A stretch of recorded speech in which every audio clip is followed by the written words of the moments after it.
یہ ایسی بات نہیں ہے کہ تبلیغ اچھا کام ہے، کرو ٹھیک ہے، نہ کرو تو بھی کوئی فرق نہیں ہے، یہ ایسی بات نہیں ہے۔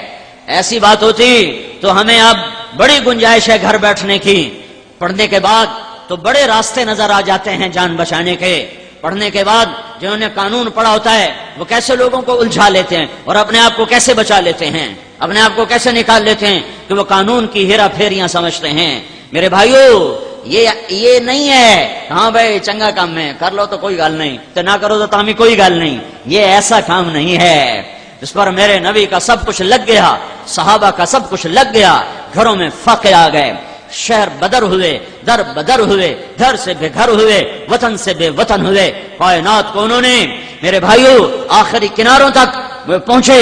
تو اس لیے کیوں پہنچے؟ بلوچستان جہاں آج بھی نہ روٹی ہے نہ پانی ہے، 11 ہجری میں پنجگور تک اسلام پہنچا، 18 ہجری میں قلات تک اسلام پہنچا، اور حضرت علی کے دور میں قلات سے لے کر سبی تک۔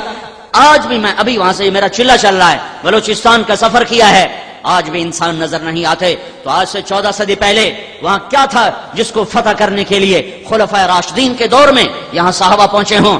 کچھ لوگ رہتے تھے جھونپڑوں میں، یہ جہنم میں جانے سے بچ جائیں اس لیے ان تک لشکر اسلام پہنچے ہیں۔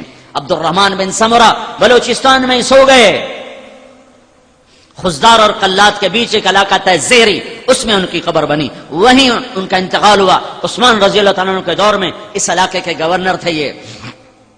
بھائیو یہ تو اس امت کا مقصد تھا، مقصد اسی کو ہی، کوئی بات نہیں، مستحب ہے، تبلیغ مستحب ہے۔ جب علماء سے سنتا ہوں تو میرا کلیجہ چر جاتا ہے، کیسے سمجھاؤں، کہاں سے الفاظ لاؤں جو دستک دے سکیں دل کے دریچوں پر۔ جو پھرے گا وہ سمجھے گا، جو پھرے گا وہ سمجھے گا۔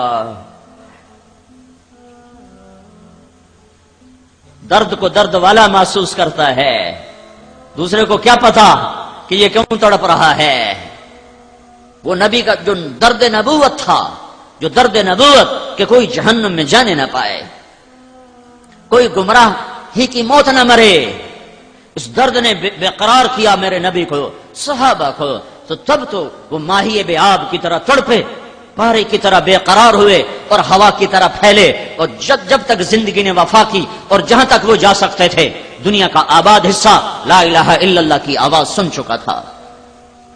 ہمارے ذمہ دستک دینا ہے، دل میں اتارنا ہمارے ذمہ نہیں۔ ذمہ کہا کرتا ہوں، تشکیل ہمارے ذمہ نہیں، پہنچانا ہمارے ذمہ۔ یہ کتنے تبلیغ والے بے وقوفی میں کہتے ہیں بیان اصل نہیں تشکیل اصل ہے۔ بھائی بیان اصل نہیں تشکیل اصل ہے، نہیں، دعوت دینا اصل ہے، تشکیل تو میرا اللہ کرتا ہے۔ میں کسی کو اٹھا سکتا ہوں؟ ہاں بھائی بیان اصل نہیں، میں 3 گھنٹے بیان کر کے بیٹھا ہوں، تھک کے کمر میں درد ہے، اور تشکیل والا کہتا ہے بھائی بیان اصل نہیں تشکیل اصل ہے۔ مجھے خامخواہ بٹھایا تھا 3 گھنٹے یہاں؟ دعوت اصل ہے، ہمارے ذمہ دعوت دینا ہے۔ اگرچہ بت ہیں جماعت کی آستینوں میں، مجھے ہے حکم اذان لا الہ الا اللہ۔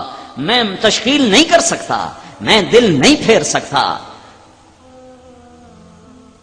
کیسے لڑ گئے قریش مکہ میرے نبی کے ساتھ، اللہ کا ارادہ نہیں ہوا، نہیں دل پھر سکے۔ ہاں میرے ذمہ صدا لگانا ہے، درد کے ساتھ، غم کے ساتھ، دکھ کے ساتھ، تڑپ کے ساتھ۔ خنجر لگے کسی کو تڑپتے ہیں ہم امیر، سارے جہاں کا درد ہمارے جگر میں ہے۔ یہ مزاج اسلام ہے، یہ مزاج ایمان ہے کہ کسی کو گمراہی میں دیکھ کے تڑپ جاؤ، نفرت نہ کرو، نفرت نہ کرو۔ وہ اداکار آتے ہیں، یہ سٹیج کے اداکار آتے ہیں، مولانا جمشید صاحب سے آ کر رات کو 2-2:30 بجے ان کو اٹھاتے ہیں، 2-2:30 بجے، 80 سال کا بوڑھا۔ تو جواد وسیم صاحب جو اداکاروں میں کام کر رہے ہیں، وہ 2 باتوں پہ کہتے ہیں سارے اداکار روتے ہیں، 2 باتوں کہ ایک 80 برس کے بوڑھے کو رات 2 بجے اٹھاؤ، وہ تو کہے گا کم بختو کہاں مجھے اٹھانے آ گئے ہو، تمہیں میری صحت کا خیال نہیں۔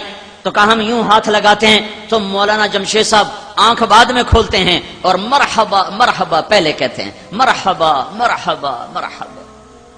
تو کئی اداکار اسی پہ رونے لگ جاتے ہیں کہ اس کو تو گالیاں نکالنی چاہیے تھی بابا جی کو، اور یہ کہہ رہا مرحبا مرحبا۔ پھر مولانا جمشید صاحب کہتے ہیں بھائی وہ ہماری بچیوں کا کیا حال، کس کو کہہ رہے ہیں؟ ہماری بچیاں سٹیج پہ کپڑے اتار کے ناچنے والیاں، تھیٹر میں ننگے ناچ کرنے والیاں، تو جواد سے کہتے ہیں بھائی وہ ہماری بچیوں کا کیا حال ہے؟ کہ اس بات کو سن کر کوئی تبلیغ کے بغیر، کوئی دلیل و برہان کے بغیر آنسو لوگوں کے یوں نکلتے ہیں کہ جن پر تھوکنا بھی دینداروں کو گوارا نہیں، ان کو اتنا بڑا عالم کہہ رہا ہے ہماری بچیوں کا کیا حال ہے۔ یہ درد نبوت ہے، یہ دھکے کھائے بغیر نہیں ملتا، یہ گھر چھوڑے بغیر نہیں ملتا۔ ہاں یہ اتنا آسان، درد نبوت ایک عمل ہے، کبھی عرش پر، کبھی فرش پر، کبھی در بدر، کبھی ان کے گھر، ہمیں عاشقی تیرا شکریہ میں کہاں کہاں سے گزر گیا، کبھی راستوں میں تنہا، کبھی ہوں ورود صحرا، میں جنوں کا ہم سفر ہوں، میرا کوئی گھر نہیں ہے۔